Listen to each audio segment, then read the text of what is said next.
Halo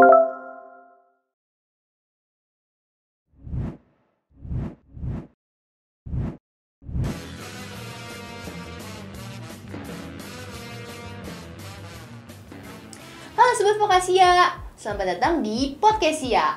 Nah, pertama-tama perkenalin dulu, nama gue Fani. Dan kali ini nih, di episode perdana ini, kita udah kedatangan narasumber yang keren banget. Tahu gak kenapa? Soalnya dia udah 2 kali loh ikut MSIB. Nah, tuh kurang keren apa coba? Langsung jadi kita panggil nih Kak Yuri. Halo guys. Hai. Nah, Kak Yuri, apa kabar? Alhamdulillah aku baik. Baik ya, tadi kesini macet nggak? Cukup macet sih ya. Cukup macet ya. Dan itu panas banget lagi tadi kan. Jakarta itu kalau nggak macet nggak panas tuh nggak mungkin ya. Iya, bukan Jakarta ya. Bukan Jakarta. Nah, boleh dong Kak perkenalan nih, Kakak tuh kuliah di mana, semester berapa, jurusan apa? Oke, nama aku Yurinda. Saat ini aku lagi di semester 7. Jurusan yang aku ambil saat ini ilmu komunikasi, tapi aku konsentrasinya itu ke broadcasting atau televisi perfilman kayak gitu. Oh, keren banget. Kuliah di mana? Aku kuliahnya di BSI. Oh, di BSI ya, aku lupa ya. Oke. Nah, boleh dong Kak. Dulu aku udah ngedengar Kakak udah 2 kali nih ikut MSIB ya. Alhamdulillah. Nah, boleh dong kasih tahu nih ikut yang batch berapa dan ikut apa, dan sekarang lagi ikut yang apa juga? Kalau yang pertama itu aku angkatan pertama ya, jadi ikut study dependent. Jadi awalnya itu sebenarnya aku pengennya prefernya lebih ke magang sih ya, tapi waktu itu aku nonton live-nya dari Magang Merdeka, ternyata kalau misalkan angkatan pertama itu emang lebih prefernya ke magang, tapi katanya kalau misalkan pengen banget masuk nih kampus Merdeka bisa aja daftar study dependent. Akhirnya aku kayak nyoba aja nih daftar study dependent dan ternyata keterima, dan waktu itu aku di Mitra My EduSolve. Oh, keren banget. Nah, berarti itu di batch 1 ya. Nah, sekarang kan di batch 3. Berarti Iya. pas batch 2 Kakak nggak ikut? Aku nggak ikutan yang ke angkatan yang kedua. Oh, nah terus di batch 3 ini boleh dong diceritain di mana sih magangnya dan divisinya apa? Aku magangnya yang angkatan ketiga ini di Vokasia, dan ngambilnya itu posisinya itu di video editor. Oh, keren banget nih Sobat Vokasia, dia editor loh, handal banget. Nah, Masih belajar. bagus, nggak apa-apa. Nah, boleh dong Kak kasih tahu nih persiapan apa sih buat ikut MSIB? Bisa dari SI maupun magangnya, itu apa sih yang perlu banget dipersiapin? Untuk persiapan kalau daftar di kampus Merdeka sebenarnya dari angkatan pertama sampai sekarang tuh sebenarnya sama aja ya. Jadi kalau misalkan pertama itu kalian kayak harus siapin CV kalian, tapi kalau misalkan kalian siapin CV itu benar-benar yang harus relevan. Misalkan kayak aku ngambil video editor, nah CV aku kan berarti terkaitnya banyak yang kayak tentang edit video kayak gitu. Terus abis itu berkas-berkas lainnya kayak yang disuruh waktu itu kan surat rekomendasi ya.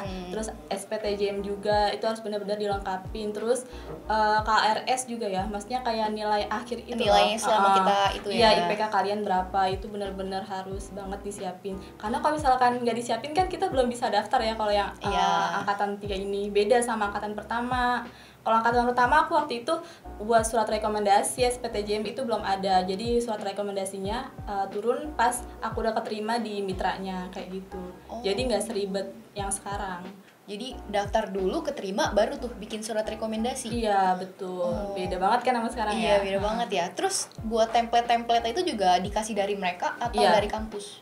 Kalau waktu itu template-nya kita disesuaikan sama kampus. Waktu itu dari kampus Merdekanya belum ada. Oh gitu. Nah, boleh dong Kak, Kakak udah 2 kali kan ikut MSIB. Pasti ada dong suatu tujuan Kakak buat ikut MSIB. Apa sih Kak tujuannya gitu? Ikut sampai 2 kali loh.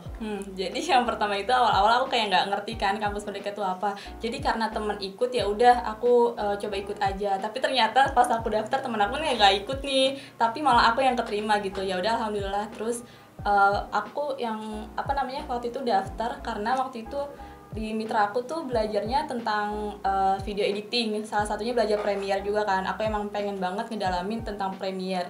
Terus kayak ternyata tahu nih di mitra itu ada belajar kayak gitu. Ya udah akhirnya aku coba ikut terus keterima. Jadi senang aja sih belajarnya sesuai sama yang aku pengen. Terus benefitnya juga bisa dapat banyak teman-teman karena kan online ya. Jadi teman-temannya tuh ada yang dari Bandung, ada yang dari Jember, ada yang dari Makassar kan. Terus ketemu sama mentor-mentor yang handal juga. Dan selain itu kita tuh juga ada ujian sertifikasinya langsung dari Adobe-nya kayak gitu.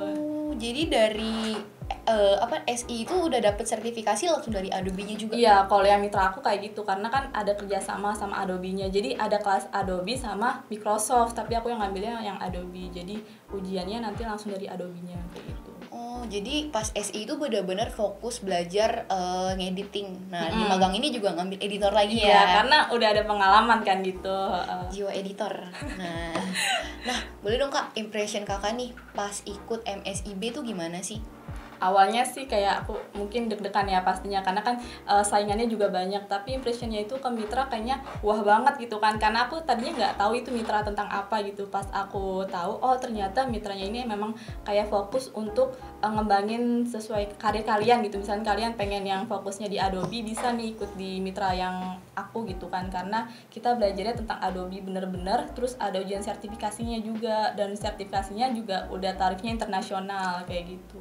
Nah, kalau misalnya yang di Vokasia gimana nih Kak impressionnya? Vokasia akunya awal bener ya takut ya, karena kan media editor aku takutnya kayak ngeditnya banyak banget atau gimana-gimana, tapi setelah masuk ternyata alhamdulillah kan ya aku bisa ngejalaninnya. Jadi ya senang juga bisa ketemu-temu sama teman-temannya, terus juga offline kan sekarang, jadi benar-benar beda banget rasanya. Pendekatannya lebih seru kali ya kalau offline. Iya, karena kan jadi lebih kenalnya deket banget gak sih? Nah, beda terus kalau online. Oh iya, aku mau mulu nih dari tadi. Nah, kalau misalnya nih Kak, apa sih perbedaan yang Kakak sendiri rasain dari studi independen sama magang merdeka? Kalau yang aku rasain ya dari study independent, kalau study independent itu kita belajar gitu, jadi semacam kursus. Jadi kita kayak les lah ya istilahnya. Jadi kita belajar, nanti diajarin sama mentornya. Jadi kita waktu itu aku tiap hari Senin sampai Jumat, dan itu aku dapatnya kelas malam, jadi jam 7 sampai jam 9. Jadi kita terus belajar, terus nanti ada tugasnya juga, nanti di minggu-minggu akhir juga ada ujian. Kalau magang kan beda ya, kita kayak kerja buat perusahaan gitu. Jadi seenggaknya kalau magang itu kita kayak udah punya skill gitu loh. Jadi kita kerja buat perusahaan, beda kan. Dari namanya pun juga udah beda kan, study independent sama magang gitu. Bener sih, jadi kalau misalnya study independent itu bisa ada kelas malamnya juga gitu ya? Iya, jadi waktu itu yang aku kan kebetulan Adobe ya, Adobe memang rata-rata anak kelas malam gitu. Ada sih yang pagi tapi cuma berapa aja kayak gitu. Itu satu kelas itu semuanya anak-anak dari studi independen juga? Atau ada misalnya dari anak lain digabung ke anak studi independen gitu? Oh enggak, itu khusus anak studi independen semuanya. Kayak gitu. Ada 17 orang kalau nggak salah waktu itu. Gitu. Jadi kalau misalnya tadi SI itu bisa ada kelas malam, kalau magang tuh ya working hours biasa gitu iya, ya. Betul. Oke. Nah, kan biasanya kan kakak udah kuliah nih dari semester 1 sampai semester berapa gitu. Nah, tiba-tiba ikut SI, ikut magang. Nah, ada nggak sih Kak culture shock-nya gitu? Pastinya ada ya. Kalau waktu pertama aku ikut, yang berasa banget itu yang pas pertama ini, yang aku ngambil study independent ya. Karena kan study independent ini di mitra aku itu ternyata kayak apa ya? Mungkin kayak lebih full Inggris banget gitu kalau belajarnya, sedangkan aku orangnya nggak terlalu ini banget kan sama bahasa Inggris.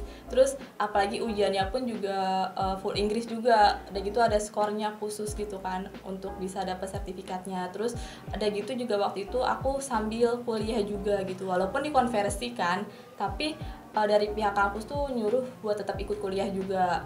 Terus juga aku waktu itu ikut UTS juga sembari sambil ujian juga kan. Jadi istilahnya kayak aku tuh jatuhnya ngambil 40 SKS di semester itu. Wow. Jadi kayak sibuk banget. Jadi harus pinter-pinter ngatur waktu. Wow, jadi benar-benar kuliah dari pagi sampai sore, malamnya masih ikut SI iya, lagi. Iya betul, dan untungnya itu keduanya online kan, jadi masih bisa lah diatur gitu. Wah, itu capek banget sih, aku kebayang itu 40 SKS itu iya, jatuhnya kayak 40 SKS gitu kan ya. Gitu. Kalau misalnya ada nggak culture shock di Vokasia nih? Kalau tadi kan di SI, nah sekarang kan di magang, ada nggak sih Kak kayak culture shock kerja gitu? Sebenarnya kalau dari aku sendiri nggak ada sih, karena udah ada bayangannya kan. Terus waktu itu aku juga udah pernah ikut study independent juga kan, jadi udah tau lah kira-kira bakal kayak gini. Tapi pokoknya kalau dari aku sendiri sih nggak terlalu ada. Kalau di sini malah seneng karena kita offline, jadi ketemu sama temen-temennya juga. Walaupun pas di awal-awal yang tadi aku bilang kayak takut nih gimana ya nanti editingnya, takut hasilnya jelek-jelek gini kan. Tapi setelah dijalanin ternyata oke, aku bisa gitu. Bener sebenarnya. Jadi kalau misalnya kemarin pas SI itu kakak sambil kuliah, kali ini enggak ya? Iya, karena kan sekarang yang aku bilang kan, perbedaan dari angkatan 1 sama angkatan 3 tuh benar-benar beda banget kan, dari mulai kayak pemberkasannya. Kayak jadi yang angkatan 3 ini kayaknya benar-benar harus dikonversi banget gitu kan, beda kayak aku dulu. Jadi sekarang aku udah aman, jadi fokus di magang aja, nggak kuliah-kuliah lagi. Iya gitu. bener sih. Tapi ada beberapa temen aku tuh yang masih harus kuliah juga pas dia magang. Oh, kalau dari kampus mungkin itu mata kuliah wajib. Kalau aku kan sekarang udah semester 7 ya. Jadi kayak mata kuliahnya juga udah tinggal dikit, tinggal ada 10 SKS, jadi bisalah dikonversi, dan itu bukan mata kuliah wajib juga. Gitu. Kalau dari temen aku tuh karena kurikulum dia tuh masih yang lama gitu loh. Jadi kampusnya bilang kalau mau magang mereka nggak apa-apa, tapi kamu harus sambil kuliah juga. Oh, padahal kan yang kita tahu juga di kampus mereka tidak diperbolehkan kan? Iya benar, dari mitranya biasanya juga nggak ngasih kan ya. Gitu. Nah, aku aman. iya. Nah, kakak kan bergelutnya nih rata-rata di bidang editor gitu. Nah, pengalaman pertemanannya gimana sih, Kak?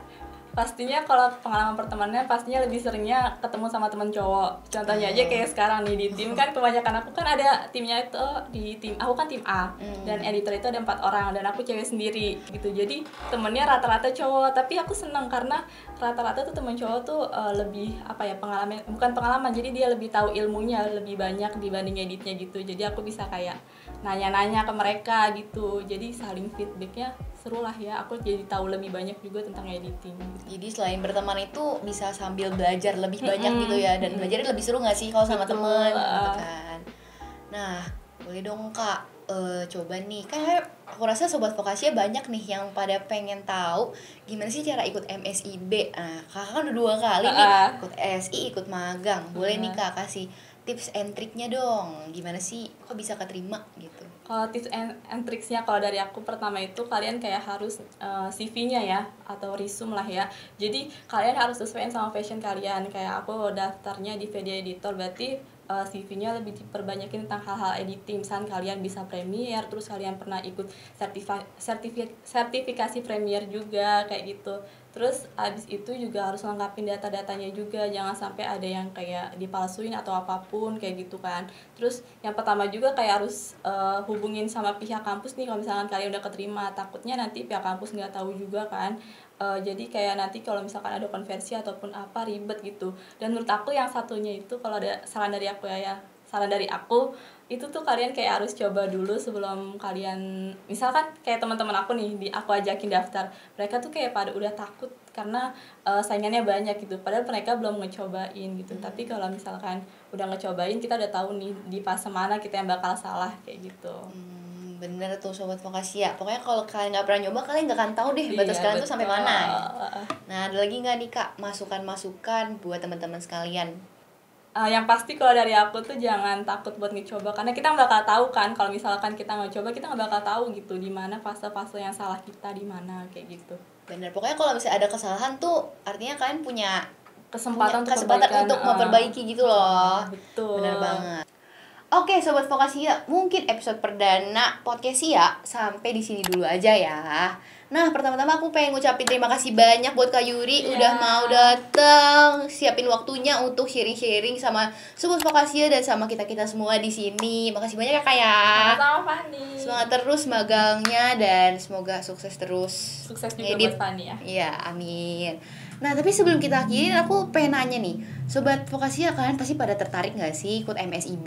Ya kan Kak? Pasti dong tertarik. Ya. Nah, kan ada SI, ada magang, ada apa lagi tuh Kak? Harus mengajar juga. Nah, terus aku juga masih banyak lagi di program-program baru yang dari MSIB. Kalian tertarik di yang mana nih Sobat Vokasi ya? Coba komen di bawah ya, harus komen. Aku tungguin komen kalian. Nah, kalau gitu sampai di sini dulu aja. Sampai ketemu di episode selanjutnya. Bye-bye.